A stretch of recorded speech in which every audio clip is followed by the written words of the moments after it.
سلام به همه شما عزیزان از هر کجای دنیا هر زمان که به من نگاه میکنید. امیدوارم که تو این دنیای شلوغ تا این لحظتون آروم سپری شده باشه. من آنیتا هستم و اینجا اومدم تا یکی که توضیح بدم اصلا هدف کانال چیه. من چرا این کانال رو زدم، قرار اینجا با هم چه تجاربی داشته باشیم و چه کارهایی رو انجام بدیم و اصلا چرا ایستگاه آخر روانشناسی در مورد همش صحبت میکنیم.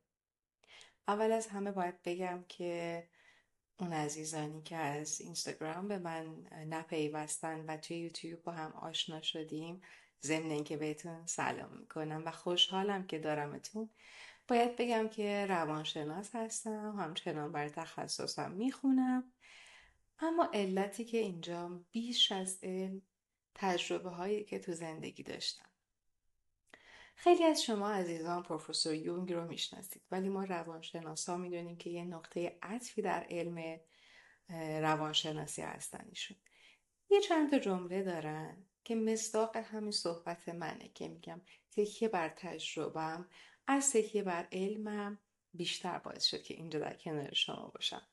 پروفسور یونگ میگن که شما نمیتونید مراجعتون رو به جایی بالاتر از جایگاهی که خودتون هستید برسونید. این یعنی چی؟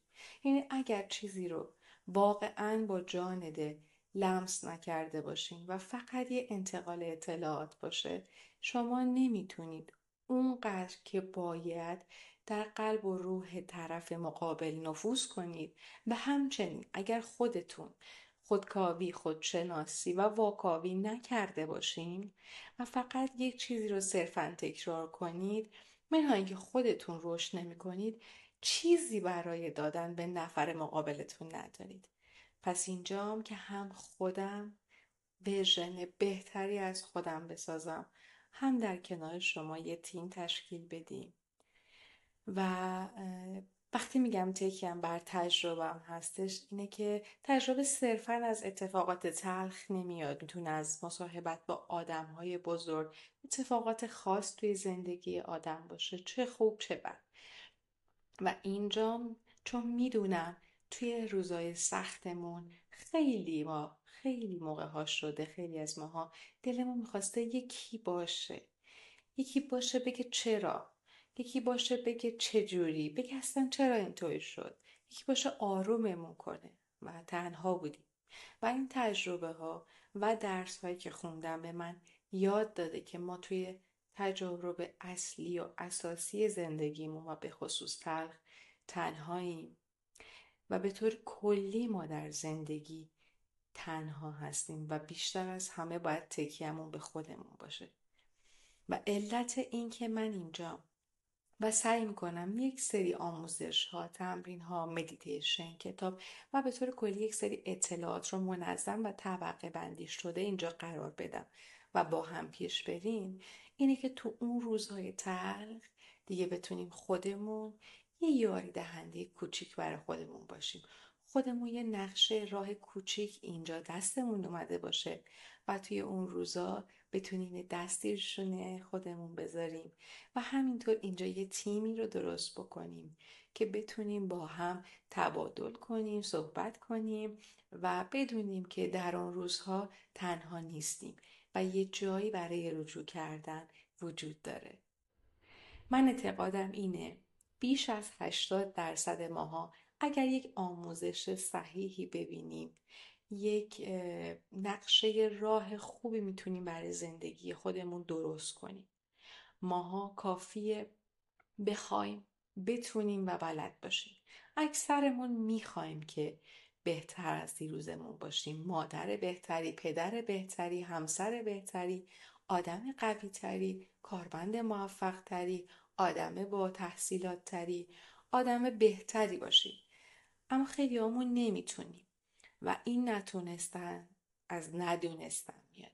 اینجا با هم میدونیم و بعد از اون سعی میکنیم که بتونیم. این سعی کردن برای تونستن میشه همون بلد بودن. چون خیلی از ماها میدونیم دیگه خوب و بد چیه. در مورد خیلی از چیزهای اساسی هم که اطلاعات نداریم به دست میاریم. امروزه خیلی به واسطه اینترنت، کتاب، اینستاگرام و شبکه‌های دیگه اجتماعی خیلی آگاه تر شدیم. اما بلد بودن چیه؟ بلد بودن همون جرأت داشتنه.